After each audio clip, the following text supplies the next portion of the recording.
নমস্কার বন্ধুরা, আলপনাস কুকিং স্টাইলে আপনাদের সবাইকে স্বাগত। আজকে নিয়ে এসেছি tomato and potato egg roll. নামটা খুব আনকমন। অনেক সময় আছে আমাদের অল্প খিদে পেয়েছে, অথচ কি খাবো ভেবে উঠে পাই না। ঝটপট বানিয়ে নেওয়ার মতো, আবার খেলে পেটও ভরে, এরকম একটা রেসিপি নিয়ে এসেছি। তা আসুন দেখে নেবেন রেসিপি। যেহেতু এখানে এগ রোল ব্যাপারটা আছে, তো আমাকে আটা মেখে নিতে হবে। এখানে 3টে এগ রোলের মতন আটাকে মেখে নিয়েছি। আমি সাধারণত যখন নিজের জন্য বানাই তখন আমি আটা দিয়ে এগ রোল করি, কারণ তুলনামূলক হেলদি হয়। ময়দার এগ রোল খেতে অবশ্যই ভালো লাগে, কিন্তু আটারটাও ভালো লাগে। আপনার কখনো বানিয়ে দেখবেন। এখানে 3টে ডিম ভেঙে নিলাম একটা বাটিতে।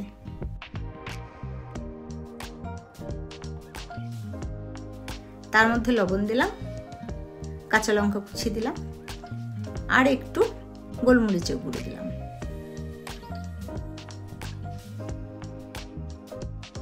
ডিমটাকে ভালো করে ফেটিয়ে সাইডে রেখে দিলাম। তো এবার আটার থেকে বেলে রুটি বানিয়ে নিচ্ছি। অনেকে আছে সপ্তাহে 3-4 দিন এগরোল খেতে পছন্দ করে, তাদের জন্য আটার এগরোলটা কিন্তু খুবই ভালো।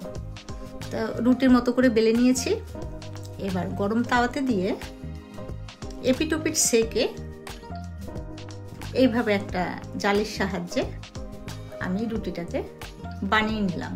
আমার রুটিটা খুব একটা গোল হয় না, কিন্তু বেশ ভালো ফুলে। সে যাই হোক, এইভাবে আমি পরপর 3টে রুটি বানিয়ে নিয়েছি।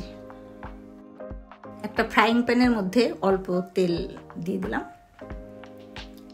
এইবার যেহেতু টমেটো রোল বানাবো, স্লাইস করা টমেটো দিয়ে দিলাম।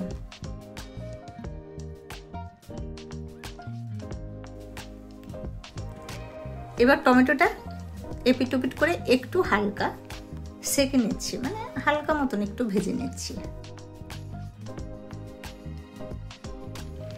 তারপরে যে ডিমটা ফাটিয়েছিলাম, সেই ডিম থেকে অর্ধেকটা ডিম এর উপরে দিয়ে দিলাম। ডিমের গোলাটা দেওয়ার পরে ঢাকনা দিয়ে ঢেকে দিচ্ছি।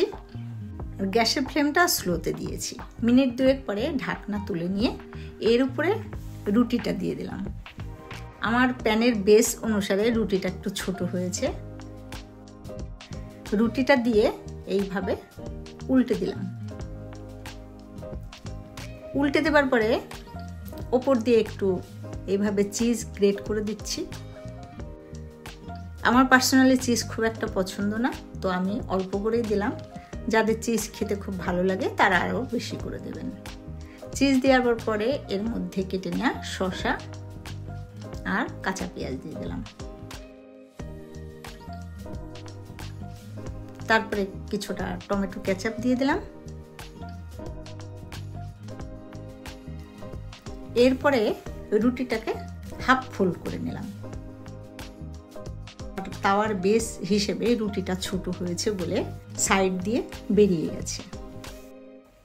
এই রুটিটা যদি প্রপার বেস অনুসারে হতো তাহলে খুব ভালো হতো। তো এইভাবে উল্টে দেওয়ার পরে একটু বাটার কিউব দিয়ে দিলাম। আর এটাকে উল্টে পাল্টে 2 সাইডে একটু ভেজে নেব। যখন ভাজা হয়ে গেছে তুলে নিলাম।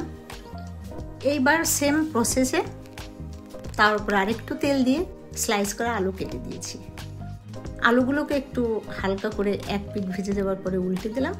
সেম প্রসেসেই আবার ফেটানো ডিম দিয়ে দিচ্ছি, আবারও ঢেকে দিলাম।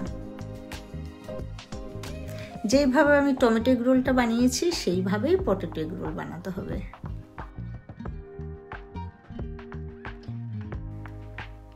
আর উল্টে দিয়ে যথারীতি পেঁয়াজ, শসা, সস দিয়ে এইভাবে ফোল্ড করে দিলাম।